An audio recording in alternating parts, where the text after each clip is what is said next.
सेवेना एक दूसरे से बहुत प्यार करते हैं, लेकिन जल्दी वो वक्त आ जाता है जब जॉन को वापस आर्मी में जाना होगा। दरअसल वो एक आर्मी ऑफिसर है और वो छुट्टियों पर घर आया होता है। इस बात से सेवेना बहुत उदास हो जाती है। जॉन सेवेना को समझाता है कि 1 साल यूं ही बीत जाएगा, तुम्हें पता भी नहीं चलेगा। दरअसल उसे 1 साल के बाद छुट्टियां मिलेंगी। सेवेना कहती है कि हाँ मुझे पता है, और अब मुझे ये भी पता है कि मुझे अपना वक्त कहाँ पर बिताना है। वो जॉन को बताती है कि मैं तुम्हारे पिता के साथ अपना वक्त बिताऊंगी क्योंकि उन्हें मेरी जरूरत है। उन्हें एस्पर्जर सिंड्रोम है। ये एक ऐसी बीमारी होती है जिसमें इंसान बिल्कुल भी सोशल नहीं होता, वो अपनी दुनिया में खोया रहता है। साथ ही वो किसी चीज के प्रति बहुत ज्यादा ऑब्सेस्ड होता है।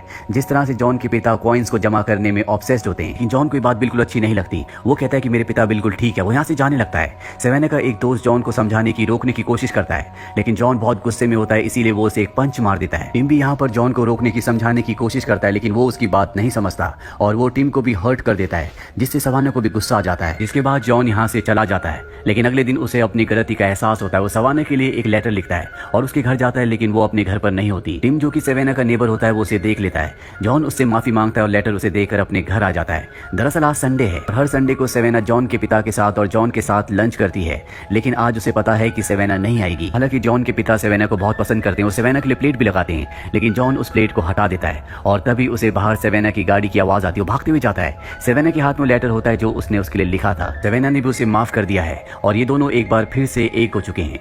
जॉन अपनी ड्यूटी ज्वाइन करने के लिए वापस चला जाता है। इन दोनों की चिट्ठियों में बातचीत होना शुरू हो जाती है, जहाँ पर सेवेना जॉन को बताती है कि अब वो उन बच्चों के लिए काम करना चाहती है जो कि एबनॉर्मल है। यहाँ पर दिखाया जाता है कि सेवेना जॉन के पिता का भी बहुत ध्यान रखती है। वो जॉन के पिता से पूछती है कि आप कॉइन्स क्यों इकट्ठा करते हो। वो उसे कोई भी जवाब नहीं देते, इसीलिए वो बात जॉन से लेटर के थ्रू पूछती है। जॉन जवाब में लिखता है कि जब वो 8 साल का था तो उसे एक अजीब सी पेनी मिली थी और जब वो दुकानदार के पास ले गए, वो उस पेनी को $20 में खरीदने के लिए तैयार हो गया। उसने बताया कि कभी कभी जब कॉइन्स बनाते हैं तो उसमें इम्परफेक्शन आ जाता है, जिस वजह से उसकी वैल्यू बढ़ जाती है। लेकिन जॉन के पिता उस कॉइन को उस दुकानदार को नहीं बेचते और दूसरे के पास जाते हैं जो बताता है कि उस कॉइन की कीमत $4000 है। लेकिन वो ये भी कहता है कि तुम्हें इसे नहीं बेचना चाहिए, तुम इसे अपने बेटे को दे दो और आपका बेटा अपने बेटे को देगा और आपकी जनरेशन में जैसे जैसे कॉइन आगे बढ़ता जाएगा इसकी कीमत बहुत ज्यादा बढ़ जाएगी। इसके बाद जॉन के पिता को कॉइन्स इकट्ठा करने में बहुत ज्यादा इंटरेस्ट आने लगा। हालांकि ये इंटरेस्ट सबसे पहले जॉन का था, लेकिन जैसे जैसे जॉन बड़ा हुआ उसका इंटरेस्ट पूरी तरह से खत्म हो गया। जॉन के पिता और जॉन के बीच में पहले सिर्फ कॉइन्स के बारे में ही बात हुआ करती थी और जब जॉन का इंटरेस्ट कॉइन्स में खत्म हो गया तो उसके और उसके पिता के बीच में बात होना लगभग पूरी तरह से बंद हो गई। वहीं जॉन को लगभग पूरा 1 साल होने वाला है, जिसके बाद वो हमेशा के लिए सेवेना के पास चला जाएगा। लेकिन इससे पहले ऐसा होता 9/11 का हादसा हो जाता है, जिस वजह से आर्मी सोल्जर्स को कहा जाता है कि हमें तुम्हारी जरूरत है, हम चाहते हैं कि आप सब अपनी जॉब को कंटिन्यू करें। जॉन को कुछ भी समझ में नहीं आ रहा होता। सबको 1 हफ्ते की छुट्टी मिलती है, जिस 1 हफ्ते की छुट्टी पर जॉन अपने घर आता है। सेवेना उसे देखकर बहुत खुश हो जाती है, पर जल्दी सेवेना को पता चलता है कि जॉन वापस जा रहा है क्योंकि अब जंग होने वाली है। इस बात से उसका दिल टूट जाता है, लेकिन जॉन तय कर चुका है कि वो वापस जाएगा और जॉन एक बार फिर से अपनी ड्यूटी ज्वाइन कर लेता है। और इस तरह से सेवेना और जॉन, जो दोनों एक दूसरे से मिलने के लिए, एक साथ हमेशा रहने के लिए इस पल का इंतजार कर रहे थे, अब एक बार फिर से एक दूसरे से अलग हो चुके हैं। लेकिन इनका लेटर्स का सिलसिला उसी तरह से चलता रहा। ये दोनों एक दूसरे को लेटर्स लिखते रहे और एक दिन अचानक से सेवेना के लेटर्स आना बंद हो गए।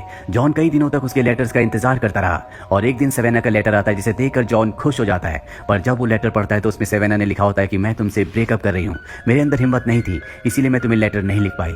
इस बात से जॉन का दिल टूट जाता है और वो सेवेना के सारे लेटर्स जला देता है और अब वो अपने आप को पूरी तरह से अपने काम में, अपने देश के प्रति झोंक देता है, जिसके चलते उसे 2 गोलियां भी अफगानिस्तान में लग जाती हैं। ये वही पल होता है जहां से कहानी शुरू हुई थी, यानी कि कहानी अब वापस प्रेजेंट में आ चुकी है।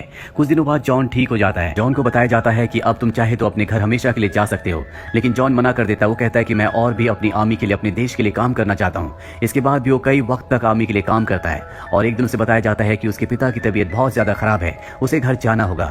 और आज जॉन अपने घर वापस जा रहा है, उसी जगह जहां उसने सेवेना के साथ बहुत अच्छे पल बिताए थे। जॉन सबसे पहले हॉस्पिटल जाता है जहां उसके पिता एडमिट है। डॉक्टर उसे बताते हैं कि तुम्हारे पिता को हार्ट अटैक आया था।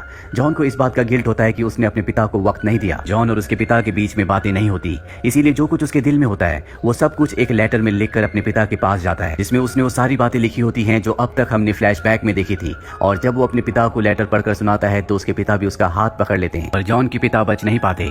जॉन जब अपने पिता के फ्यूनरल के बाद अपने घर जा रहा होता है तभी उसे सेवेना का वही फार्म दिखता है जहां पर वो हमेशा उससे मिला करता था। वो सेवेना के पास जाता है। सेवेना उसे घर में इनवाइट करती है, जहां पर जॉन देखता है कि सेवेना की शादी टिम से हुई है, जो उसका नेबर था, जिसका बेटा थोड़ा सा एबनॉर्मल था। ये देखकर जॉन पूरी तरह से हैरान हो जाता है। सेवेना बताती है कि टिम को कैंसर है, वो हॉस्पिटल में है, उसके ट्रीटमेंट के लिए बहुत पैसों की जरूरत थी, इसीलिए मुझे अपना घर बेचना पड़ा, लेकिन अब वो सभी पैसे खत्म हो चुके हैं, मुझे नहीं पता कि अब पैसे कहां से आएंगे। इसके बाद सेवेना जॉन को टिम के पास हॉस्पिटल ले जाती है, जहां पर टिम जॉन को देखने के बाद उससे सॉरी कहता है। वो जॉन को बताता है कि मैं सेवेना से हमेशा प्यार करता था, लेकिन उसने कभी मुझसे प्यार नहीं किया था। मेरे बाद मेरे बेटे का ध्यान रखने वाला कोई भी नहीं था, इसीलिए मुझे सेवेना से शादी करनी पड़ी। अब कम से कम मेरी मौत के बाद मेरे बेटे का ध्यान रखने वाला कोई ना कोई तो होगा, इसीलिए मैं आराम से मर सकता हूँ। वो जॉन को ये भी बताता है कि सेवेना तुमसे बहुत प्यार करती थी और आज भी वो तुम्ही से प्यार करती है। मैंने उसकी आंखों में कभी भी अपने लिए प्यार नहीं देखा। और अब जॉन सेवेना के साथ उसके घर पर जाता है, जहाँ पर जॉन सेवेना से कहता है तुम्हें कम से कम मुझे एक बार कॉल करके बताना तो चाहिए था, बस तुमने एक लेटर लिख दिया। सेवेना कहती है कि अगर मैं तुम्हारी आवाज सुनती तो शायद मैं अपना डिसीजन बदल देती। ये कहते कहते सेवेना बहुत इमोशनल हो जाती है और जॉन के गले लग जाती है। वो उसे बताती है कि जब पता चला कि टिम को कैंसर है तो उसके बेटे का ध्यान रखने के लिए कोई ना कोई चाहिए था, इसीलिए मुझे उससे शादी करनी पड़ी। इस बात से पता चलता है कि सेवेना का दिल कितना दयावान है, जिसने एक बच्चे के लिए जिससे वो हमेशा प्यार किया करती थी उसे अपनाने के लिए उसने टिम से शादी की थी। हालांकि शादी के बाद भी इन दोनों के बीच में किसी भी तरह का कोई भी फिजिकल रिश्ता नहीं था, लेकिन लीगली अब वो टिम के बच्चे की माँ है। इसके बाद जॉन अपने घर जाकर अपने पिता के कॉइन्स का जो भी कलेक्शन होता है उस सारे के सारे कलेक्शन को बेच देता है, जिससे उसे बहुत सारे पैसे मिलते हैं और वो सारे के सारे पैसे सवाना के अकाउंट में ट्रांसफर कर देता है। लेकिन वो ये नहीं बताता कि ये पैसे उसने दिए हैं, वो एक गुमनाम डोनर बनकर ही करता है। लेकिन यहाँ जॉन ने उस कॉइन को बचा लिया होता है जो कॉइन सबसे पहले उसे मिला था। दरअसल वो इसे अपना गुड लक समझकर अपने साथ ले जाता है और एक बार फिर से वो अपनी ड्यूटी ज्वाइन कर लेता है। एक दिन से सेवेना का लेटर आता है जिसमें सेवेना ने लिखा होता है कि किसी ने हमें बहुत सारे पैसे डोनेट किए थे, जिस वजह से टिम का 2 महीने और इलाज चल सका, लेकिन हम उसे बचा नहीं सके और अब टिम इस दुनिया में नहीं है। इसी तरह से कुछ और महीने बीत जाते हैं। सेवेना को दिखाया जाता है जो हमेशा चांद को देखकर जॉन को याद किया करती है और अब जॉन की आर्मी की ड्यूटी भी खत्म हो चुकी है। वो वापस अपने देश आ चुका है, जहां पर एक दिन जब वो अपनी बाइक पार्क करता है तो देखता है कि कॉफी हाउस में सेवेना बैठी हुई है। उसे देखकर वो खुश हो जाता है, वो उसके पास जाता है और ये दोनों एक दूसरे को हग करते हैं, जिसका मतलब ये है कि ये सब पुरानी बातें भूल चुके हैं और एक बार फिर से इसी पल से ये अपनी जिंदगी का सफर दोबारा शुरू